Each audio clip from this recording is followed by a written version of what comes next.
I'm Teri, and this is Tea with Teri, where we talk about thoughts, emotions, and actions. So today we're going to talk about the emotion of wish or longing. And full disclosure, I actually was struck by this idea as a tea for Teri when I was preparing our Thanksgiving dinner this past week. And I thought about the wishbone that comes in a turkey carcass.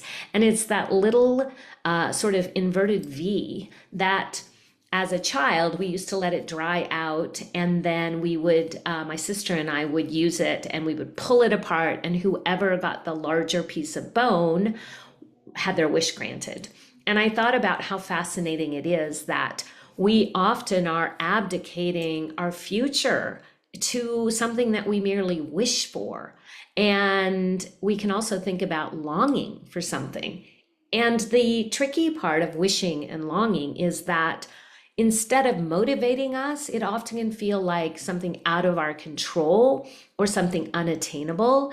And so I want to talk about that today and really explore how we can use this idea of wishing and longing to keep us grounded and moving forward. So wish is defined as to feel or express a strong desire or hope for something that is not easily obtainable, wanting something that cannot or probably will not happen.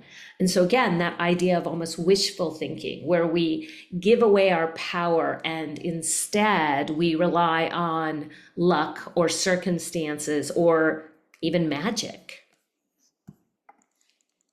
And then to go a little further, we might think of longing. And so one definition that I found for longing that was really interesting is it's this deep desire for something absent or unattainable. It's characterized by a sense of incompleteness and yearning. This emotion can be directed towards various aspects of life, such as a place, a person, group, a time, or an ideal state of being. And you probably have had this very sense of longing for something that used to be. And you may have even had it in this past holiday that we celebrated here in America. So perhaps there was someone who wasn't there, and you may have found yourself longing for a past experience where your entire family was together, or wishing that everyone would be together.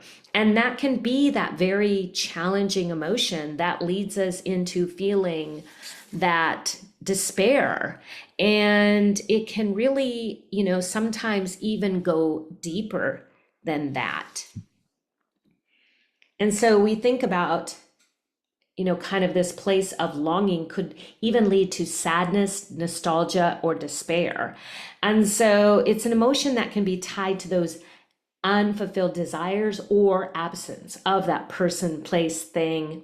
And, it can actually lead to a constant state of yearning or dissatisfaction. And so we have to be cognizant and aware and careful about falling into that perpetual sense of longing.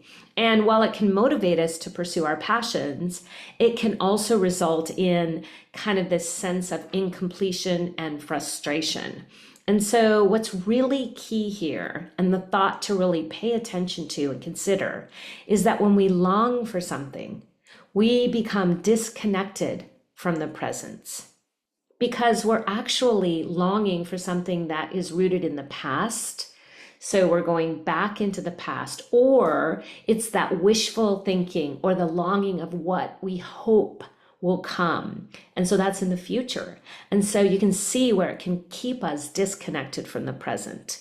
And so in a positive light, longing can also drive us to achieve our goals and our dreams, and it can push us to strive for our deepest desires. So there can be that plus and minus, or that bonus of longing, but we must frame it in the right way. And so there's these 4 ideas that I think can really help us. And the first is acknowledgement. So as with anything, when we recognize and accept these feelings of longings, that's really the first step to accepting it with compassion and without judgment. So just understanding that longing is something that is part of our human emotions.